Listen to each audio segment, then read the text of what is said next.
New Zealand, much like Europe, loves good coffee. The culture is centered around coffee, as coffee houses have recently become meeting places for people in all fields. There are many things to consider as White River Coffee Roasters works towards a decision on expansion, notably competition, demographics, and political environment.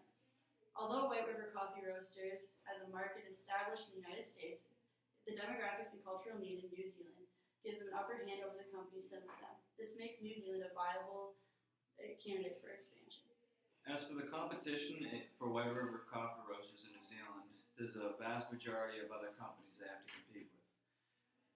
The many shops throughout New Zealand consist of Miller's Coffee, Havana Coffee Company, Red Rabbit Coffee Company, Flight Coffee, and Coffee Supreme. These 5 shops provide a significant challenge and competition for White River Coffee Roasters because they have been placed in the country for a decent amount of time and have already gained the respect of the residents living in that area. As for Miller's Coffee, the same coffee beans have been used in their shops since 1988. So this presents a threat for White River Coffee Roasters because they don't have this feature and they don't have the respect of the citizens in New Zealand yet. As for Havana Coffee Works, the coffee roasts are taken from the companies where they're roasted from, which include Bolivia, Cuba, Mexico, India, the island of Sumatra, Indonesia, East Timor, New Guinea, Panama, and Colombia. This gives the company an upper hand over White River Coffee Roasters because they have more specifics that can meet the needs of different customers.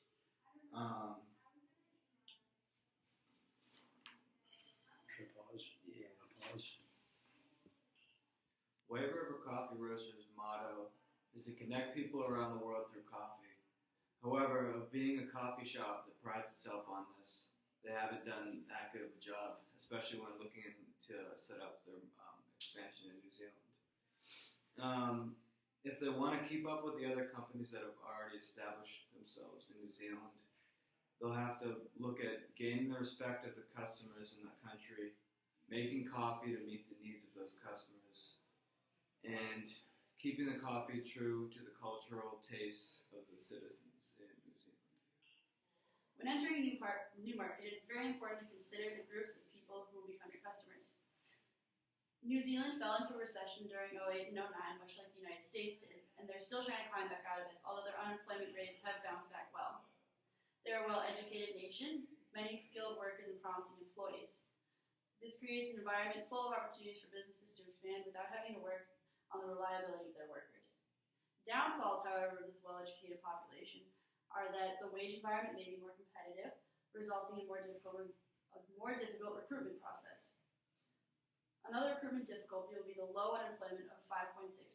This creates a more competitive environment between firms in finding and keeping the best employees. Their population is also increasing with each coming years. 15 to 24-year-olds make up 13.5% of the nation's population. These workers who are still in the process of finishing their education will be more willing to work for a lower wage as many don't have a family to support, and some are still dependents. 25 to 54-year-olds make up 40% of the population and the workforce. And this demographic is a demographic that likes coffee and understands the culture well, which will be very helpful to a new coffee company moving in, with the added benefit of having the confidence that age brings to offer up advice to the new branches in settling into the new environment. New Zealand's food and social standing in daily life is important when understanding its culture as a whole. The social standing today is no longer considered a welfare state. It has increased socially and economically. The fastest growing sector of the economy includes trade, tourism, finance, computer software, advertising, business services, and insurance. These sectors of the economy are expanding each day, which is changing the economy constantly, making it bigger and better than it has ever been before. Their food culture is mainly centered around exporting. That consists of dairy, meat, fish, and fruit, along with processed foods such as wine, deer velvet, venison, seafood, cheese, and yogurt. These products are sent out to the United States, United Kingdom, Japan, China, Russia, and Taiwan. The people in New Zealand grow their own garden in their backyard. They make fruits, vegetables, and their major industries encompasses cattle for meat, wood, made into wood chips, which is exported for newsprint, and chemicals, which are used for fertilizers. The people in New Zealand usually go to pubs or cafes to socialize with one another. New Zealand's coffee making has grown within the past few years and is very competitive. There has been an increase in the number of coffee shops opening all over New Zealand. Coffee drinkers in New Zealand will go out of their way to find that one cup of coffee to satisfy their cravings in the morning, as drinkers are very selective in their choices. The quality of the coffee in New Zealand has a higher standard than most other countries around the world. Specialty coffee is produced from seed to cup at a high quality, making the coffee more freshly roasted, which results in a better taste. Most coffee made in New Zealand is 100% espresso-based coffee culture. This means that their coffee is extra strong, as many New Zealanders prefer their coffee espresso-based over any typical cup of coffee. The quality of the espresso coffee is higher than espresso coffee found in the United States and many other coffee industries, due to their high standards. Having high standards, one can assume New Zealanders will be displeased if their coffee is not made perfect. The political system in New Zealand is relatively free of corruption. This is evident because they make all their public records, such as accounting documents, legal documents, and regulatory documents, available and transparent to the public. This allows for business owners to have confidence in the stability of their government. There are certain strengths to entering the business environment in New Zealand involving politics. One of these strengths is that there are very few limits on the cash going into and out of the country. This allows for foreign investors to easily invest and make a profit, as there are fewer financial obstacles to overcome. This is evident because there's minimal corruption in New Zealand. Another strength for potential foreign investor in New Zealand is the application process, which is very short. On average, applying for a business is only 38 days. Another advantage is the success rate that potential business owners have in applying for business. Between 2004 and 2009, only 22 people were denied requests to start a business in the Netherlands from the US, while 905 were granted. Although there are benefits to New Zealand, there are also negative aspects involving the political environment. One of these involves tax reform. In 2010, the goods and services tax was raised from 12.5% to 15%. This can take away from the profits of many business owners. New Zealand is a perfect place to start a business due to their ranking of being the easiest place in the world to start a business. The options that are most commonly used when opening a business are sole proprietorship, partnership, limited liability company, and publicly listed company. Partnership is the most common and effective among business owners due to the fact that the liability is shared among the owners. The income tax of the company is distributed equally between the two owners. If White River Coffee Roasters were to choose this type of business in New Zealand, they should consider partnering with a local business person who knows the environment. After choosing this type of business, they should consider hiring a lawyer, an accountant, and a bank for the funds. A business will not be successful if there is no bank to put the profits in and the money that the business earns at the end of each day. Also, many businesses need financial help along the way, such as an accountant to take care of the income and the outcome of the money supply, and where the money goes when it is coming directly out of the bank. Next is marketing, or the selling of the product itself. Advertising is a big deal when opening up a new business, as one wants to attract as many new customers as possible, hoping they like their purchase and spread the news to their friends and family. Jeremy Wynn Harris, co-founder of an online business website ran out of New Zealand, proclaims our most effective advertising isn't really advertising at all. It's customer word of mouth. As mentioned before, if a customer likes a product, they will spread the news by word of mouth, hoping to engage more customers to walk into the store and purchase a product. On the other hand, as well as word of mouth might help the company, actual investments in advertisements will definitely help as well. Stephanie Evans, founder of a firm Oasis Beauty, also out of New Zealand, spends annually around 3% of annual income on advertising through Google AdWords and Facebook advertising. Ads online can be just as successful as word of mouth, if not more successful, because millions of Facebook users will see this ad pop up as they are on social media, and giving them the option to spread the word with more efficiency and speed than I've ever seen in the past. It is necessary for White River Coffee Roasters to get the word out to as many people as possible, and then follow up by providing a great first experience to begin building the base for a strong customer loyalty. For the projected timeline, one of the first steps involved is that the owner must obtain a working visa so that he can travel to New Zealand and manage the business. Another crucial step could be finding a partner who has experience in the service industry from New Zealand. This would be beneficial for the company because this partner will have knowledge and experience pertaining to how to run a business in that type of culture. Once these initial steps have been completed, the next step would be to purchase a specific property to start this coffee company. And then the next step would be to calculate and recruit the specific amount of employees required for this company to run efficiently. The next suggested step is registering your business online with the New Zealand government. This process takes less than 1 day to complete. After this, it's recommended that you deal and request construction permits. This step takes about 93 days in New Zealand. After this task, the next step would be to get electricity for the building, which takes on average 58 days. Afterwards, registering the property must be completed in order for the building to be erected. On average, this process will only take 1 day. Depending on the amount of time, give or take, it will take about 153 days for this whole process. When entering any market, whether that be international or local, there are a number of things to consider.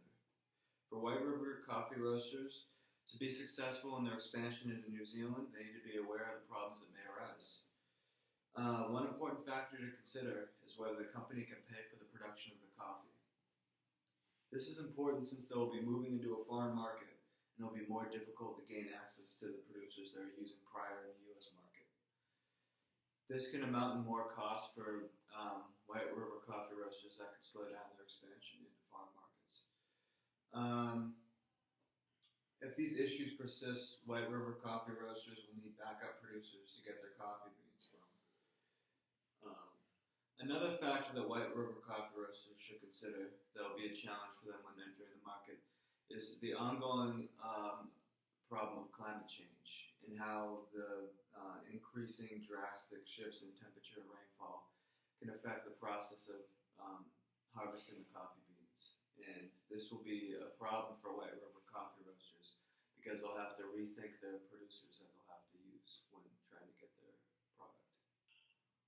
Although it is a challenging competing market in New Zealand involving coffee, there are also benefits regarding the competition.